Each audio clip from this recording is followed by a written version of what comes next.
부족한 산소, 높은 자외선, 낮은 기온. 우리가 고산지대에 대해 떠올릴 때 연상되는 이미지들입니다. 사실 고산지대는 산소도 별로 없고 식물들도 많지 않으며 춥고 절벽이 많아 위험합니다. 하지만 지금 현재도 전 세계 인구의 약 2%인 1억 4천만 명이 해발 2,500m 이상의 고지대에 거주하고 있습니다.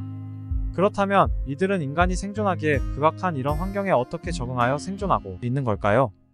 바로 안데스인 티벳인 몽골인 에티오피아인이 이런 고산 지역에 생존하는 사람으로서 안데스인이 거주하는 남미 대륙에는 고도 4,000m에도 도시가 있습니다. 볼리비아의 포토시가 그곳인데요. 공식 높이 4,090m로 세계에서 가장 높은 도시로 알려져 있습니다. 그리고 그 외 가장 높은 고도의 인간 거주지로 페루의 라린코나다라는 탄광촌 마을도 있는데요.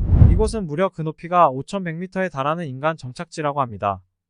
인간이 산소 공급을 받지 않고 생존할 수 있는 한계 고도를 대략 6,000m라고 보는데요. 라린코나다라는 인간 생존 한계 고도 가까운 높이에 위치해 있는 것입니다. 2007년 국제축구연맹 피파에서는 선수 보호를 이유로 해발 2,500m 이상의 경기장에서 국제 경기를 금지하는 결정을 내려 볼리비아와 페루 등 남미 국가들로부터 크게 반발을 불러일으킨 바 있습니다. 이러한 결정은 그냥 서 있어도 숨이 찬데 축구를 어떻게 하냐는 이유인데요. 고산 지역 환경에 적응하기 쉽지 않은 우리 같은 보통 사람들에게는 어느 정도 설득력이 있는 이야기로 들립니다. 여러분은 2,500m라는 높이의 수치가 쉽게 와닿지 않을 텐데요. 우리나라에서 가장 높은 산으로 알려진 한라산의 높이가 1950m이니 그곳보다 더 높은 곳에서 축구를 한다는 소리입니다. 격렬한 호흡으로 시간이 지날수록 많은 산소가 요구되는 이런 운동을 2,500m 이상의 높이에서 해왔다니 놀라울 따름입니다. 그런데 오랜 과거부터 이런 고산 환경에 적응하여 살아온 고산지대 사람들은 폐 용적의 증가와 산소 농도를 나타내는 산소 포화도 증가, 저산소 상태에서 빨리 지치지 않는 호흡 반응으로 그들의 생명력을 이어왔습니다. 그리고 이들과 함께 살아가는 동물들 또한 있는데요. 그렇다면 동물들이 느끼는 산소 부족의 정도는 인간에 비해 어떨까요?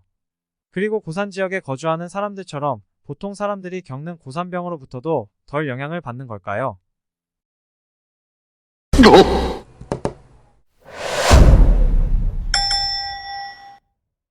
우리는 저지대에 살던 사람이 고도가 높은 지역으로 이동하면 고산병이라는 신체적 질환에 시달리게 된다는 사실을 알고 있습니다.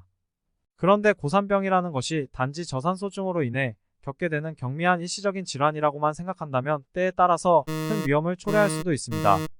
잘 훈련된 전문 산악인들도 종종 고산병을 앓는 경우가 있다고 하는가요? 물론 위급한 상황 시 저지대로 하강을 하면 그 증상이 바로 완화되기도 하나 긴박한 순간에서는 한 발짝 한 발짝 떼는 것 자체도 고통스러울 정도라고 합니다.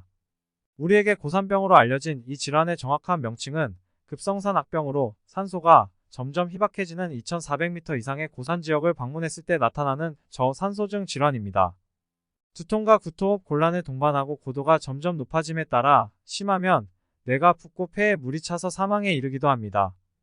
높은 고도에서는 기압과 산소 농도가 낮아지는데요. 기압은 대기 중 공기의 무게를 나타내는 것으로 공기 중에는 산소가 포함되어 있습니다. 그러므로 기압이 낮아지면 공기 중에 포함된 산소의 양도 적어진다는 말입니다. 이는 산소를 원하는 인간의 몸이 대기 중 줄어든 산소를 적시에 보충하지 못하게 되어 신체 곳곳에 산소를 전달하지 못하고 그에 따라 여러가지 신체 변화가 일어나는 것입니다. 다시 말해 폐로 들어온 산소가 혈관에서 적혈구를 만나 온몸으로 이동하면서 세포에 에너지를 공급해 주어 인간의 몸이 원활하게 작동되도록 하는데 바로 이러한 기능에 장애가 발생되는 것입니다. 자동차가 연료가 없으면 달릴 수 없듯이 산소는 인간에게 있어 자동차의 연료와 같은 구실을 하는 것인데요. 단지 다른 점은 자동차는 연료가 끊어졌다 다시 공급되면 또다시 달릴 수 있지만 인간의 몸은 산소의 일시적 중단만으로도 신체의 각 조직이 회복할 수 없는 심각한 상황에 직면하게 된다는 겁니다. 응급 상황에서 5분 만에 산소 중단으로도 의식 회복 후 정상적인 상태로 돌아오지 못하는 것이 이런 이유 때문인 거죠. 그러면 높은 고도에서 산소 부족으로 발생하는 이런 질환은 인간에게만 해당하는 말일까요? 이는 인간을 비롯한 모든 동물에게도 예외는 아니라고 합니다. 일부 고산지대에 적응하여 서식하고 있는 일부 동물들을 제외하곤 말이죠. 이 동물들은 더 큰 폐와 효율적인 호흡 시스템으로 오래전부터 산소가 희박한 고산지대에 잘 적응하여 살아오고 있으나 저지대에서 생존을 해오고 있는 일반 동물들은 고도가 높은 곳으로 갑자기 이동 시 숨쉬기가 어렵다고 합니다. 고산 지역에서 호흡 곤란을 경험하기 시작하는 정확한 높이는 동물의 종 신체적 상태 고도에 대한 적응력 같은 여러가지 요인에 따라 달라질 수 있으나 고도가 증가함에 따라 더 심각해질 수도 있으며 사냥이나 야크 등 일부 고산지대에 적응한 일부 동물들을 제외하고는 대부분의 동물들은 4000m 이상에서는 보조산소 없이는 어떠한 시간 동안도 생존하기 어렵다고 합니다.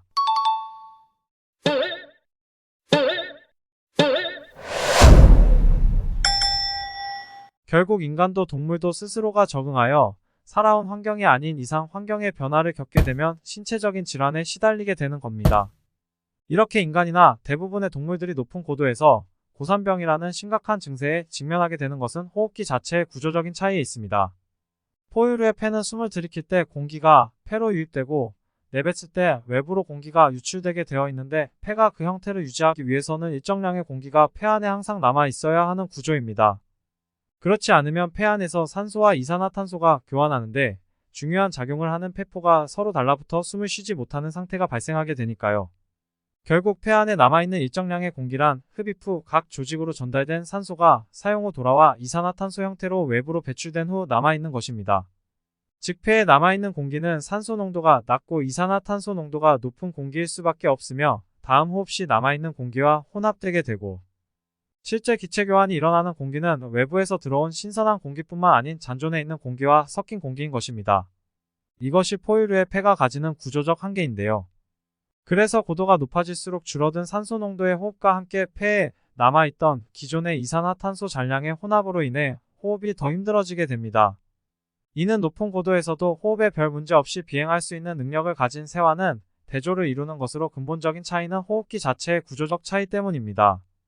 조류의 호흡기는 공기를 흡입하고 배출할 때 폐 안에서 한 방향으로만 공기가 흐르게 되는 구조로서 폐의 양쪽에 기낭이라는 구조를 가지고 있습니다.